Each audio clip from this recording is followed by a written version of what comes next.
Welcome to Dark Truths, Religion Uncovered, where the altar still smokes. And we ask what the blood was ever for. Religion's oldest question is not who God is, but what He wants. And for millennia, the answer has been the same: sacrifice. From the first fruits of the harvest to the firstborn son, from the smoke of burning offerings to the silent prayer of a penitent heart, humanity has always felt the need to give something up to gain something greater. But why? What is this primal impulse that echoes through nearly every faith system we've ever known? Let's travel back, way back, to the dawn of civilization. Imagine our ancestors huddled against the elements, looking at the sky. The sun rises, the rain falls, the crops grow, or they don't. Life and death are a constant mystery, a cosmic lottery. How do you influence the outcome? How do you ask the unseen powers for a good harvest, a successful hunt, or protection from storms? You make a deal. You offer a gift. And the most valuable gift is life itself. The logic was simple.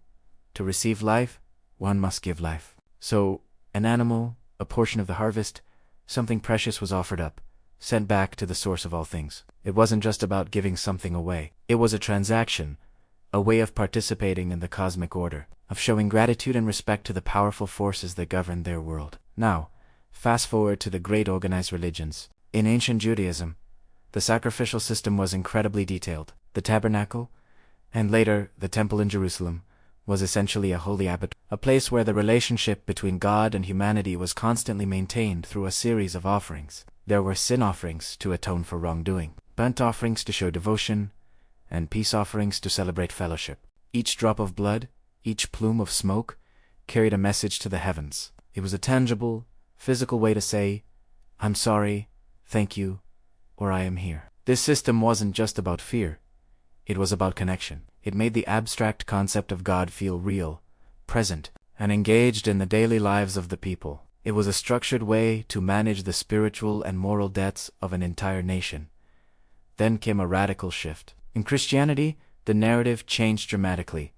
The idea of sacrifice wasn't abolished. It was focused onto a single, ultimate event: the death of Jesus Christ. He is called the Lamb of God, the one who takes away the sins of the world. The belief is that his sacrifice was so perfect, so complete, that it rendered all other blood sacrifices obsolete. The temple altar was replaced by the cross. This transformed the concept from a recurring ritual into a one-time historical event that believers participate in spiritually. Sacrifice became internal. It wasn't about giving up a goat anymore. It was about giving up your pride, your selfishness, your old way of life. The focus shifted from an external act to an internal transformation, a sacrifice of the self. But what about religions where blood sacrifice wasn't central? In Buddhism, the highest sacrifice is the sacrifice of the ego. It's the letting go of desire, attachment, and the illusion of a separate self. The Buddha taught that these are the sources of all suffering. So, the ultimate offering isn't something you own.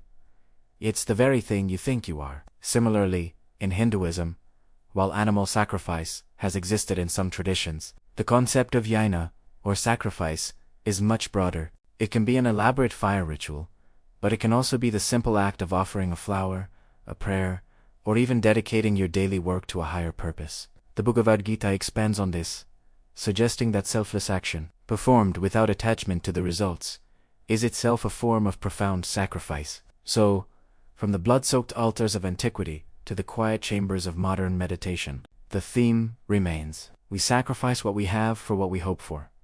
We give up the present for a better future. We offer the material for the spiritual. Maybe the God who requires sacrifice isn't an angry deity in the sky, but a reflection of a deep human truth. That growth requires letting go. To become something new, you must sacrifice a part of what you are now. The question today isn't what we should place on an altar, but what we are willing to give up within ourselves to find meaning, purpose, and connection in a world that so often feels chaotic. What is your sacrifice? Thanks for joining us on Dark Truths. If you found this journey through history, hit that like button and subscribe for more deep dives into the mysteries of faith. See you next time.